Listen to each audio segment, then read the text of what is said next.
Hello YouTube artists, I'm Kelly Hernig and welcome to In the Studio.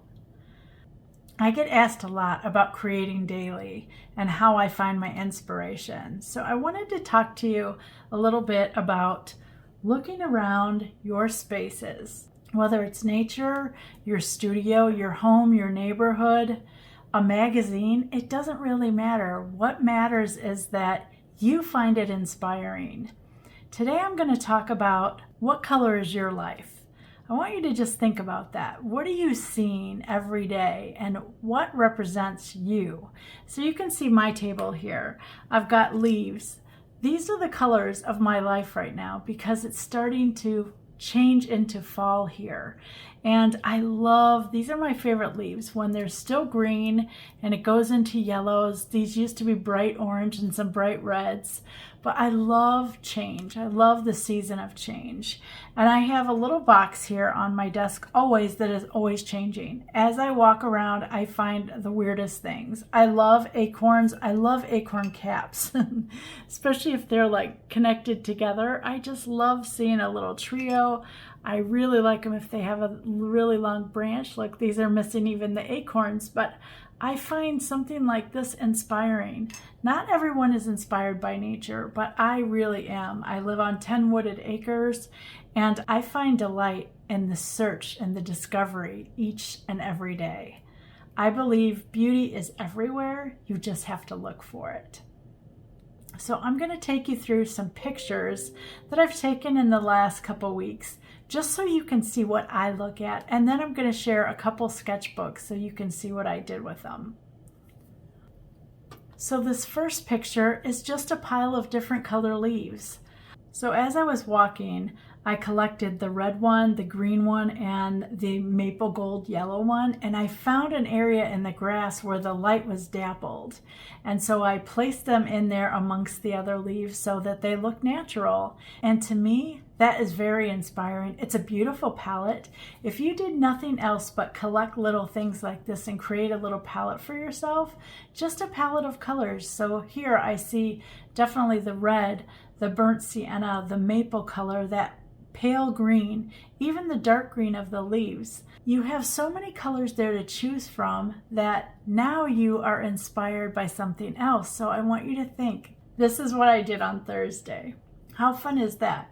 Even if you have a calendar page and all you did was mark the colors, I think that would be a beautiful thing.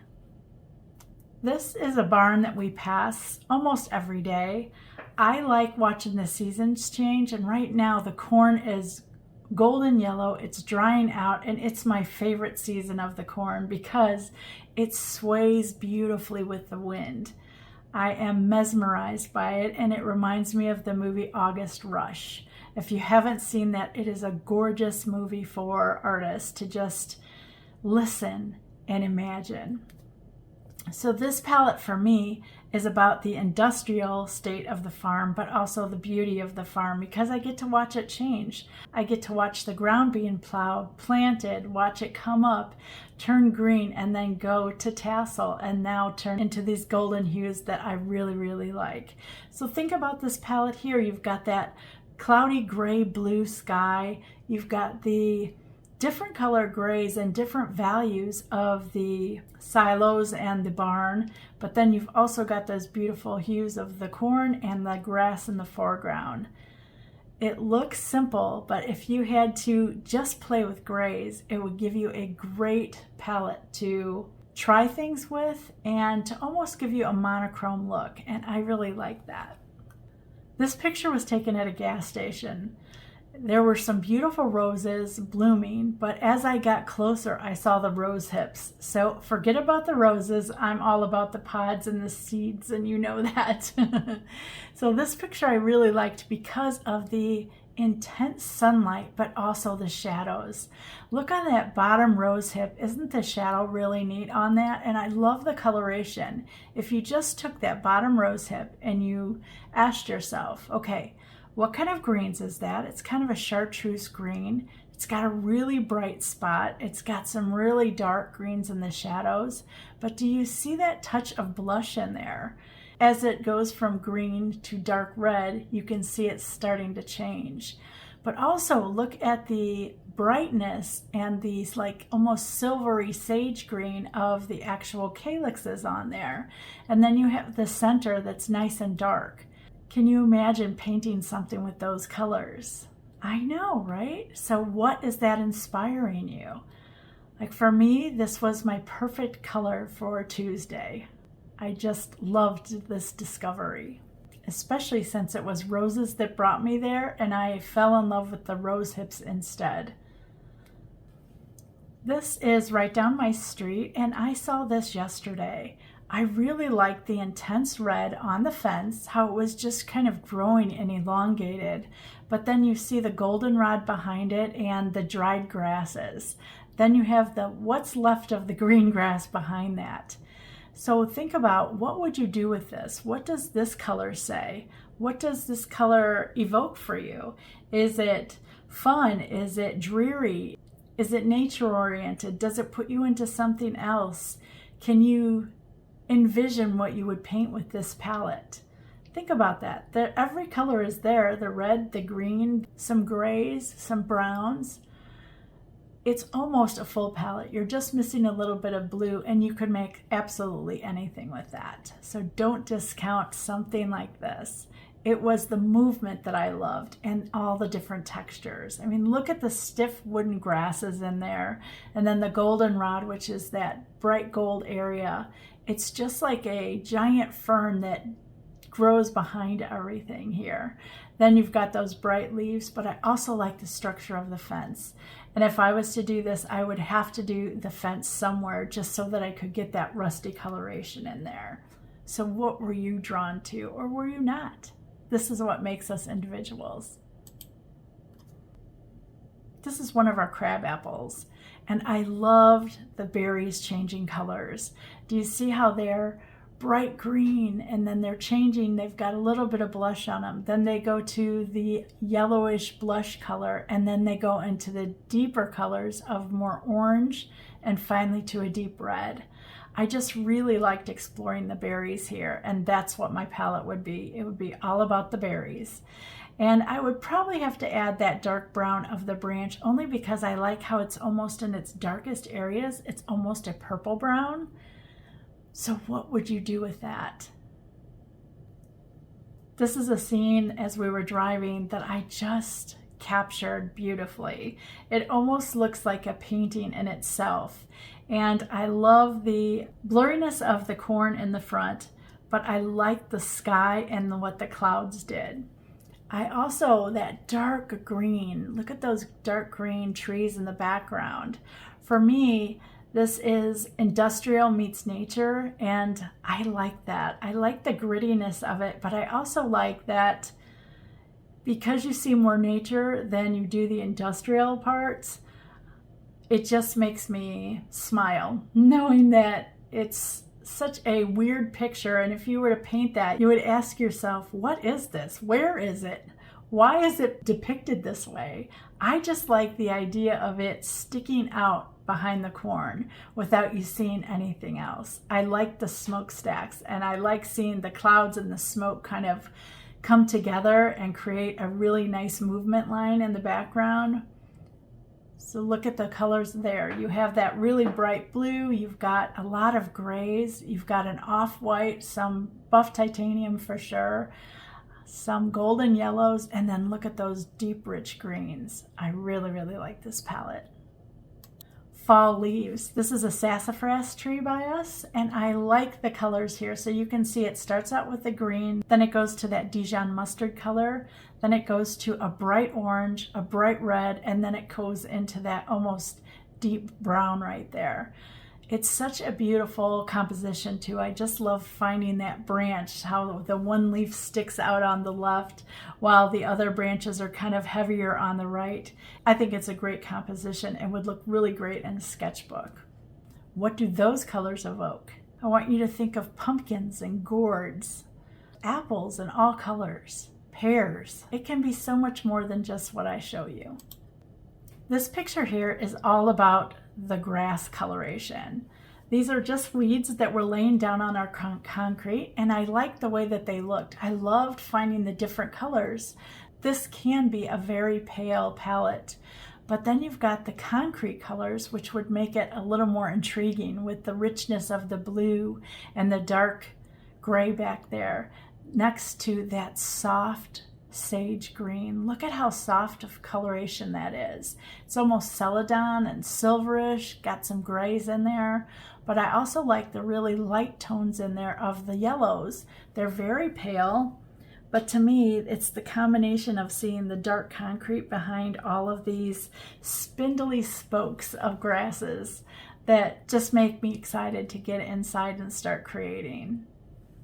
For this picture, I was loving the moss color of the domed barn, but then I noticed the shadow of the trees. Do you see how they bend with the barn shape?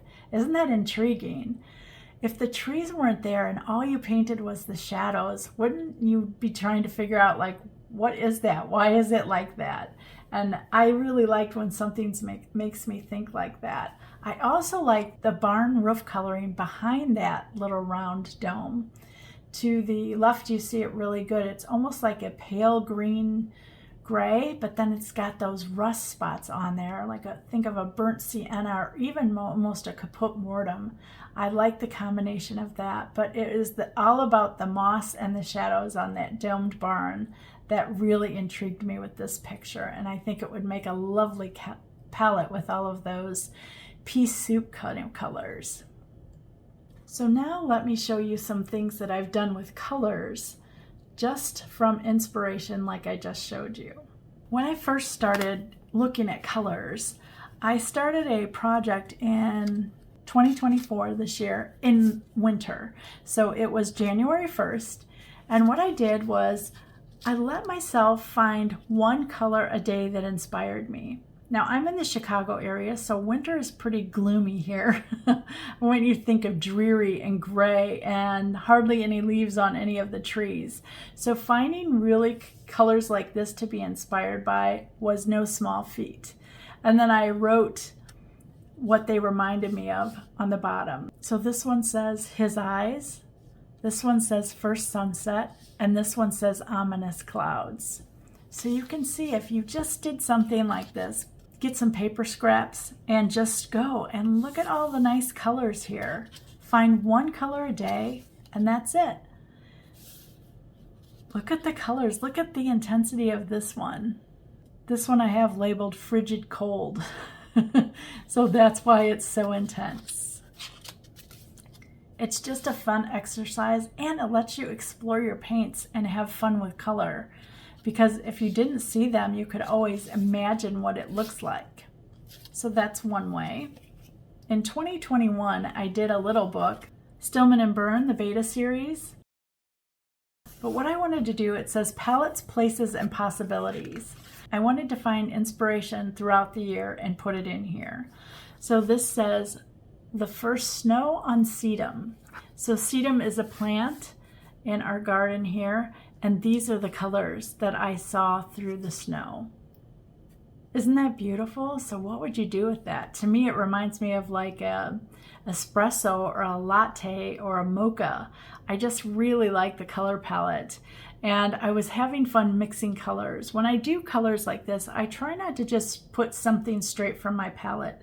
I want to mix a little because I like to discover things. So this was a lovely color mixing exercise that I had a lot of fun with. And in here with just pen and ink, I just drew what the sedum looked like. I just wanted a little bit in there. This is the incredible back of my Venus de Milo statue. So here is her actual drawing of the back of her. She faces our house and the front of her faces the road.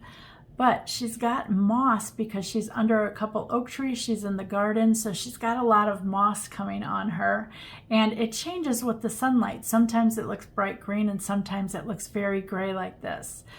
I chose to explore the colors of the moss on her. She's a concrete statue and I really, really like these colors. I particularly like this color and this color a lot. I think they would be fun to balance with each other, and they would be fun to color mix together to see what kind of colors and values they would create.